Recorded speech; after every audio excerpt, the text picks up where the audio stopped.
Welcome to Smashville. This is PK Subban. I'm Dan Hamhuis. This is Craig Smith. This is Mike Fisher.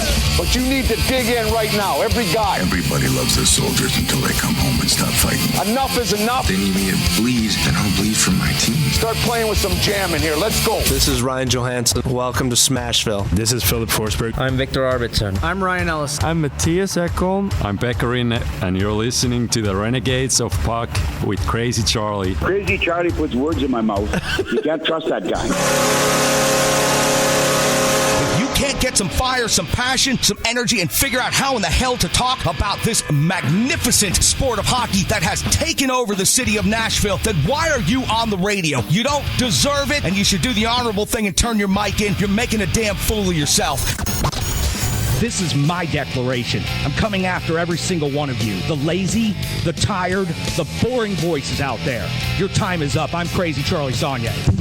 I'm Pete Weber of the Nashville Predators. I'm Roman Yossi of the Nashville Predators. I'm Colton Sissons of the Nashville Predators. I'm Eustace of the Nashville Predators. You're listening to the Renegades of Puck with Crazy Charlie. Find a way, boys. No more half-stepping. Now, here's your host and captain, Crazy Charlie Saunier. Welcome to the bunker. Welcome to Renegades of Puck podcast. I'm your host and captain, Crazy Charlie Saunier. Before we get started with the no half-stepping hockey coverage, first let me direct you to our home website, renegadesofpuck.com. Once you go to renegadesofpuck.com, you learn everything you need to know about the show. And once you're good and educated about the show, that's when you click on that merchandise tab. I'm going to take you straight to our classic logo t-shirt and all the different gimmicks you've come to know and love and expect from the Renegades of Puck.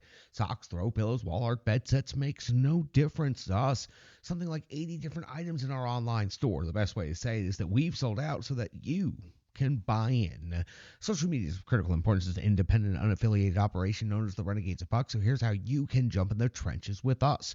You can find us on Instagram, Threads, and Facebook. Those are our platforms of usage right now. So if you can, give us a follow, give us a subscription, and help us out.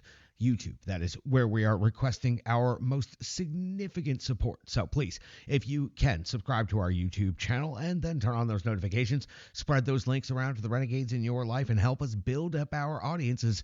Our content will continue to be delivered and it'll be continuing to be great. And it'll be all about hockey, but we're going to be shifting gears a little bit away from the Nashville Predators here in the near future. So we sure do appreciate everyone if you could start helping us build up our YouTube page as our hockey content data will continue to grow, moving far beyond what we've done covering the Nashville Predators.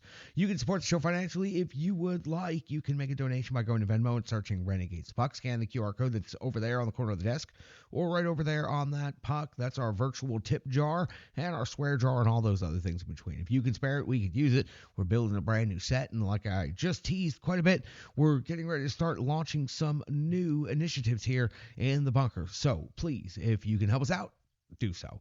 I know it's time for No Half Stepping Hockey coverage. Let me deliver the goods. It's time for operation number 983. That's right. It is time for show number 983. And at this moment in hockey history, the Nashville Predators currently find themselves in 7th place in the Central Division after 71 games skated. They have a record of 27, 36, and 8. 62 points has them all alone in the wastelands of the Central Division, with the little E approaching very soon.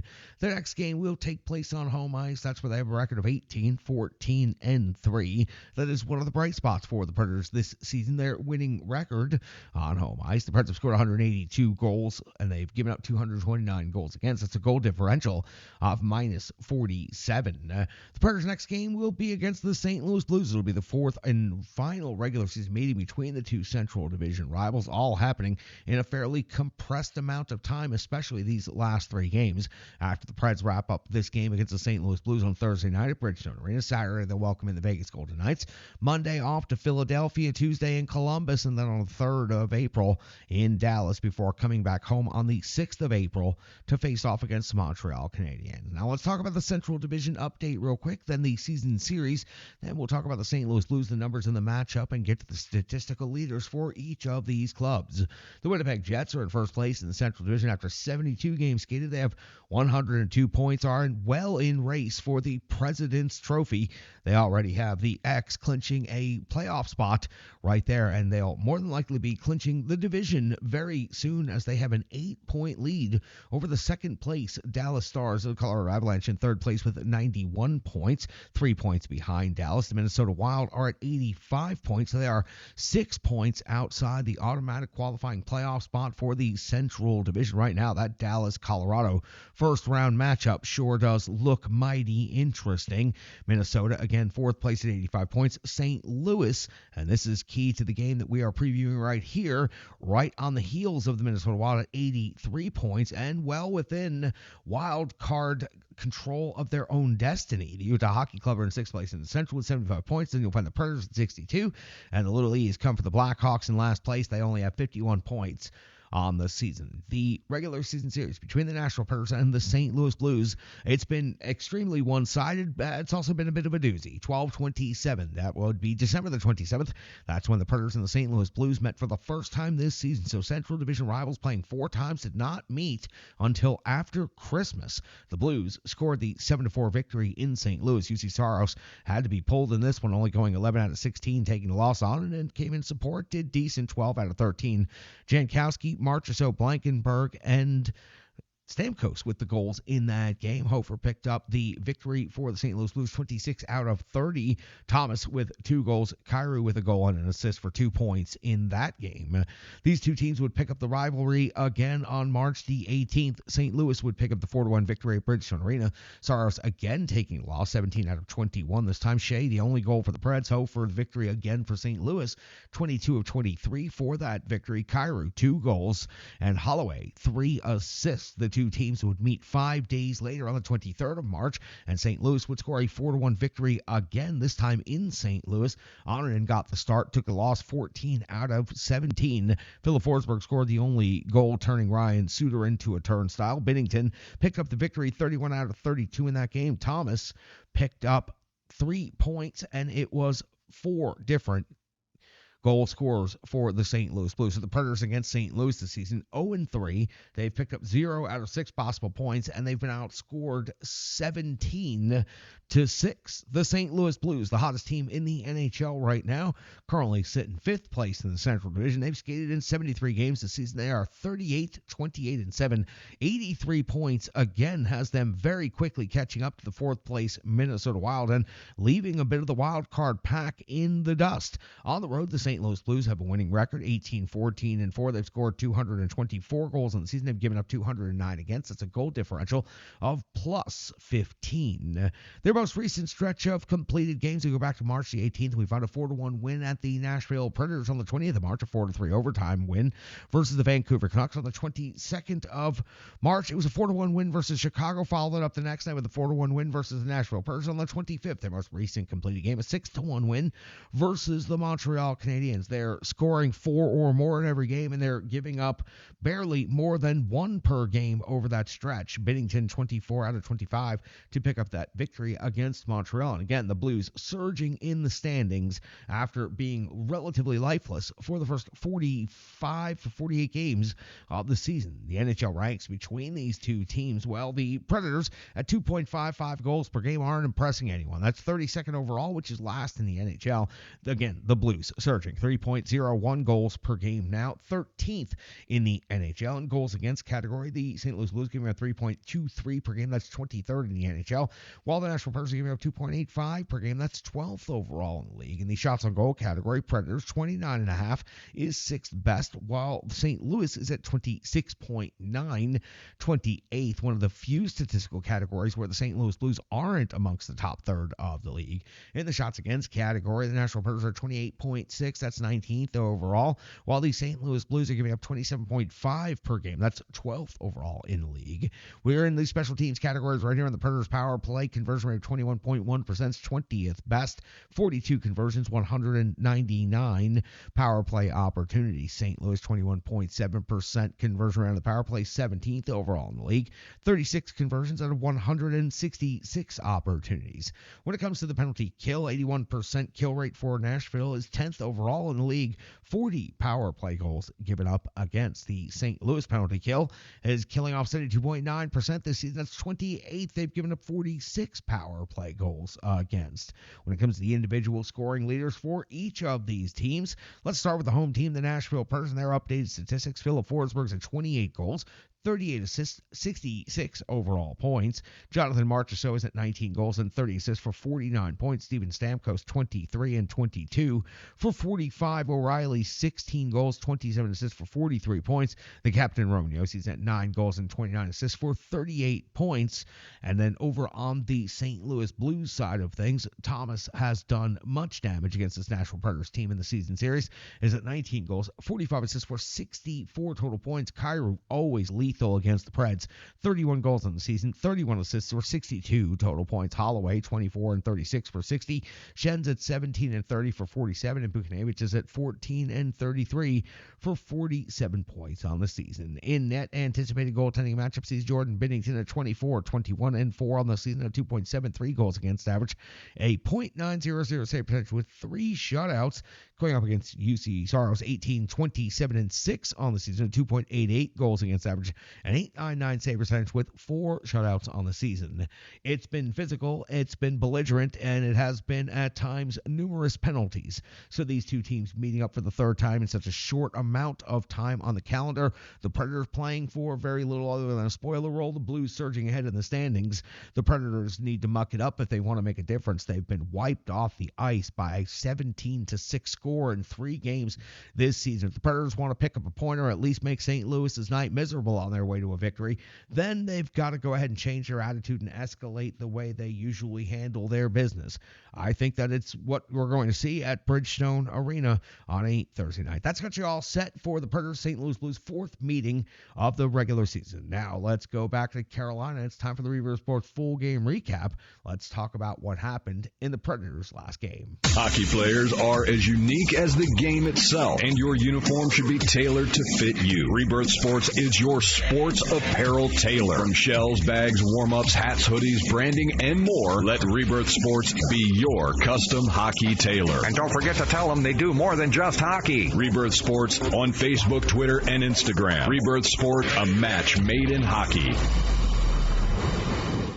It's now time for the Rebirth Sports full game recap. We go all the way back to March 25th, the year 2025, when the Nashville Predators were in Carolina to face off against the Hurricanes. Head coach Andrew Burnett deploys his lines of defensive pairings in the following way: Forsberg, O'Reilly, and Evangelista; Bunting, Stamkos, and Marchessault; Smith, Svechkov, and Sissons; LaRue, McCarron, and Bellows; Shea and Blankenberg; Del Gaizo and Barron; Osterley and Stastny. UC Saros gets the start in net.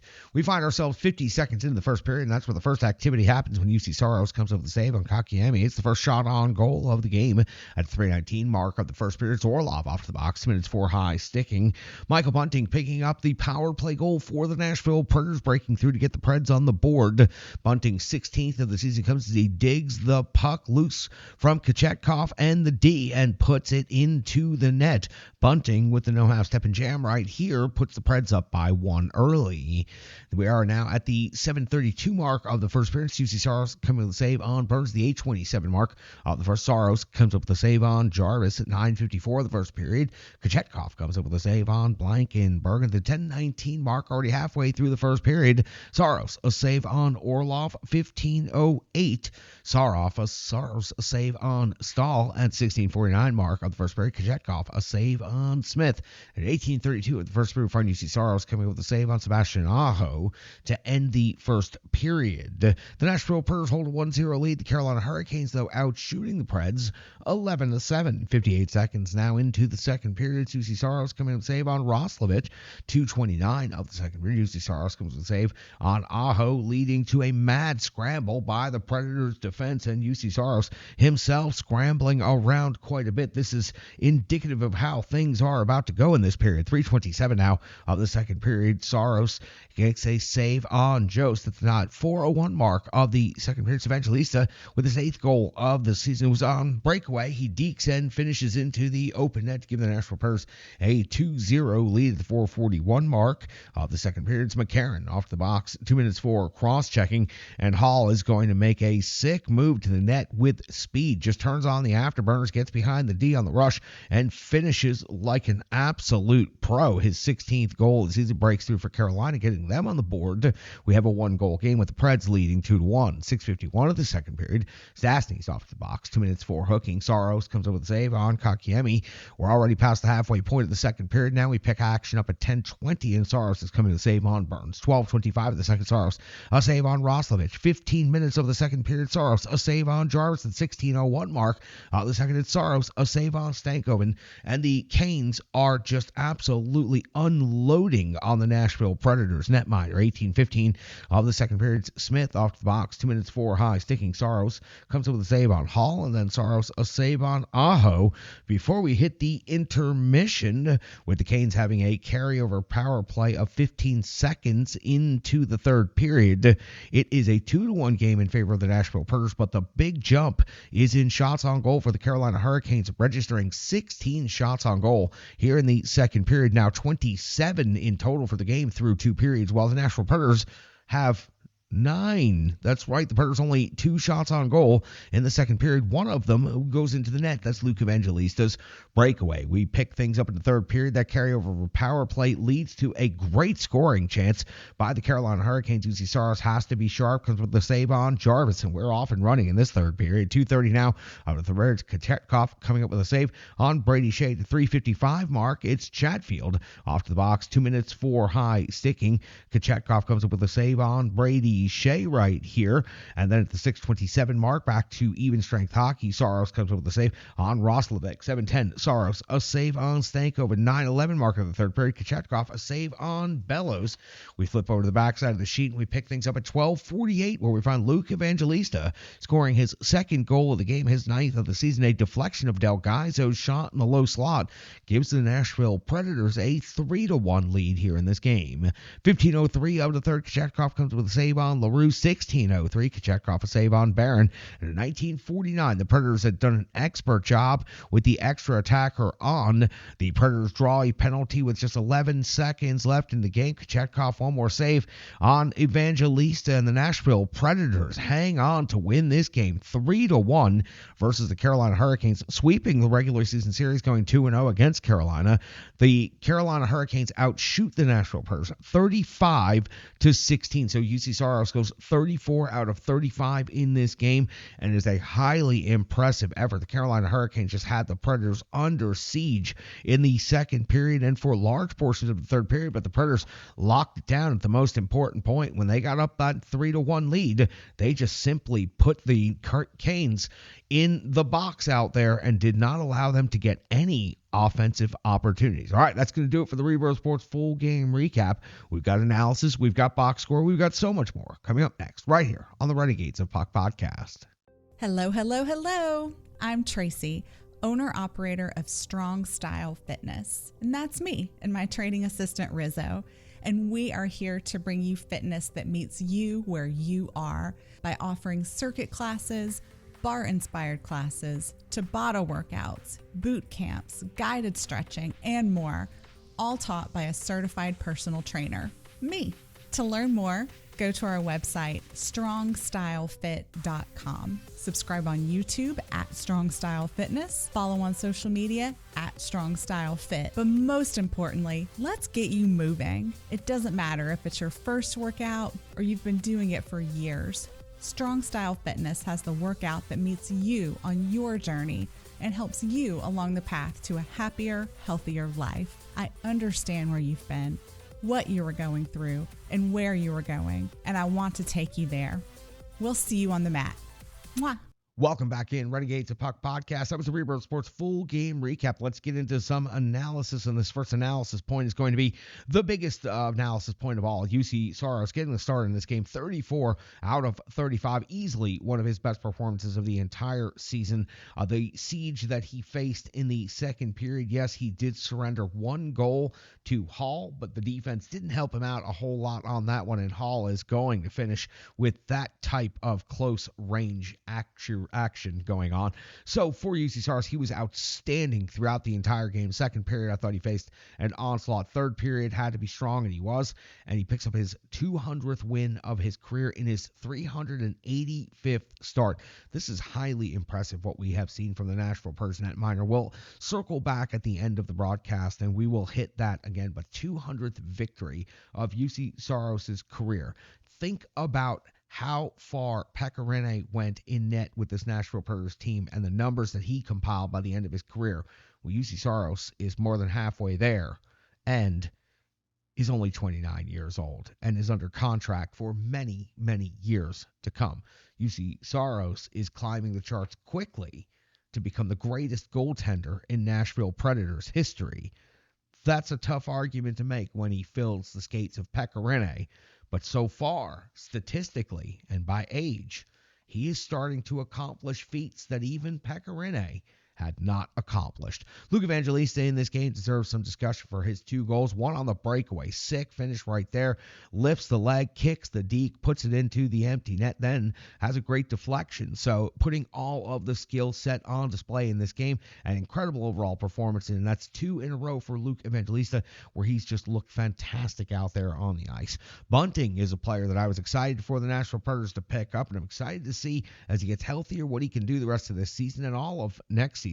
Bunting picks up a goal in this game. He does it with the jam. He digs the puck loose on the power play and slams it into the empty net. But you got to be there in the hard and greasy area to make a play like that happen, and you got to be real damn aggressive to make it work. And that's exactly what Bunting did right here. Forsberg picks up an assist, his 66th point of the season in the Predators' 71st game of the season. So he's 5 points off the point per game pace that he was on all of last season. But I still think a little bit of a surge in the final 10 games might get him there, and I see no reason why Philip Forsberg wouldn't go on a surge. He's been consistent as of late. Ryan O'Reilly picks up an assist in this game, 17:40 in total time on ice to pace all of the forwards. And again, just another gritty effort in a game where the Nashville Predators weren't generating a whole lot of offense. It takes a lot of energy and effort out there defending, and Ryan O'Reilly was assisting all along in every single endeavor for the Nashville Predators, doing whatever he could as a leader and as a veteran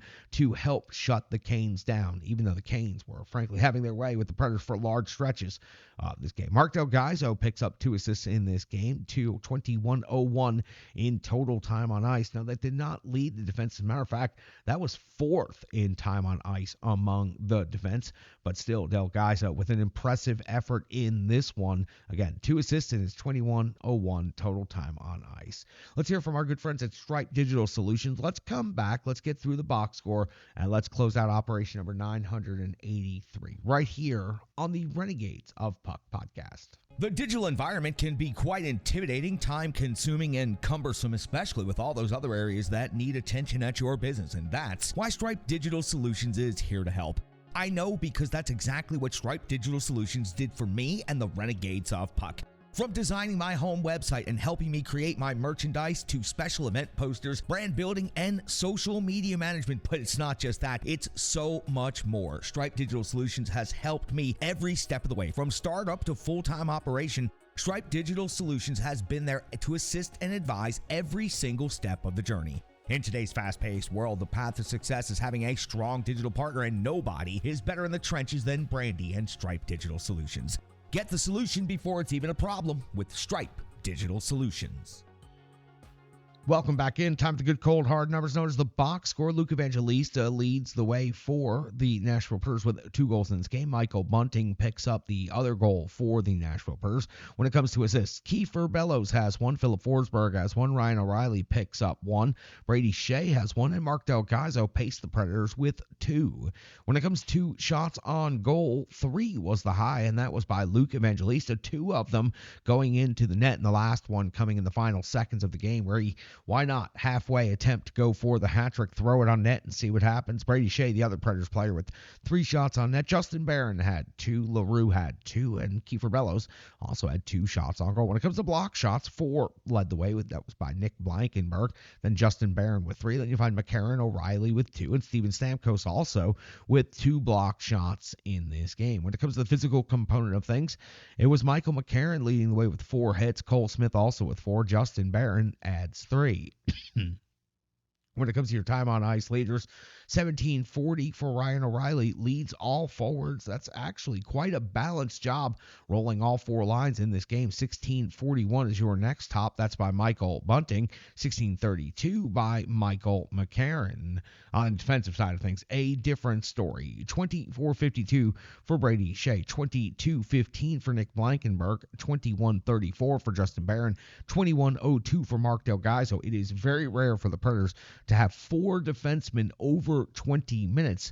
Even rarer to have them over 21 minutes. Impressive effort by the top 4 for this Predators defense core in this game. The box score, the Predators going 1 for 3 on the power play. The power play time on ice leaders, 218 for Steven Stamkos, 214 for Ryan O'Reilly, 208 for Phil Forsberg, and 232 for Brady Shea. Of course, Bunting picks up the goal on the jam for the Nashville Predators. Penalty kill was 2 for 3 in this game. Penalty kill time on ice leaders, 235 for Michael McCarron, 203 for Colton Sissons, 416 for Brady Shea, and 403 for Nick Blankenberg. Your starting netminder was UC Saros, and he was phenomenal in this game. 34 out of 35. 1 goal against, a 971 in-game save percentage, 24 even strength saves, 7 power play saves, 3 shorthanded saves, and again, dynamic in every single way to earn his 200th win of the season. The other numbers falling out of the box score, I mentioned the special teams already. The power play 1 for 3, the penalty kill 2 for 3,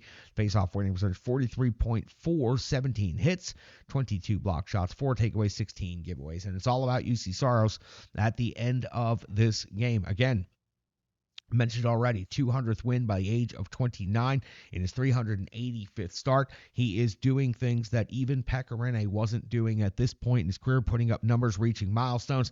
And if UC Saros remains healthy, remains near the tops of the NHL, and has a bounce-back season, which we think he should, he's really coming on strong here towards the end of the season. Whatever funk he and the entire team was in for the majority of the season, several of the players, including UC Saros, especially UC Saros, have really started to come out of this funk. Now, UC Saros' record of 18, 27, and 6 looks pretty bad, but that number of 18 has kind of sprung up in a matter of just a couple of weeks now. So for UC Saros, seems to be back on track, seems to be getting his numbers back in line, and if he has a bounce-back season and continues having good seasons ahead, well, there's no doubt that he is going to push every single number and every single column and every single record that Pekka Rinne has established. Pekka Rinne was the standard and still is the world-class goaltender of the Nashville Predators, but UC Saros, his protege, is doing it just a little bit differently and coming up on the rear, already at 200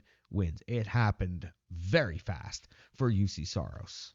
Pekka Rinne took him a little bit longer to solidify the starting job as a Nashville Predators goaltender. Had to fight it out with Dan Ellis for a while in a platoon situation, and there were other reasons and other factors that kept Pekka Rinne from getting to the Nashville Predators as quickly as the Heat possibly should have. But this is all about UC Saros tonight, his 200th victory. We've covered every single one of them. I know Nostradamus was tipping his cap to that one last night. Appreciate each and every one of you for joining us here on the show. Appreciate your viewership, appreciate your time. Most importantly, I appreciate each and every one of you. That's going to do it for operation number 983. Hope everybody's doing all right. Hope everybody's safe out there, and enjoy all of the pollen. I know that I am. I'm your host and captain, Crazy Charlie Saunier.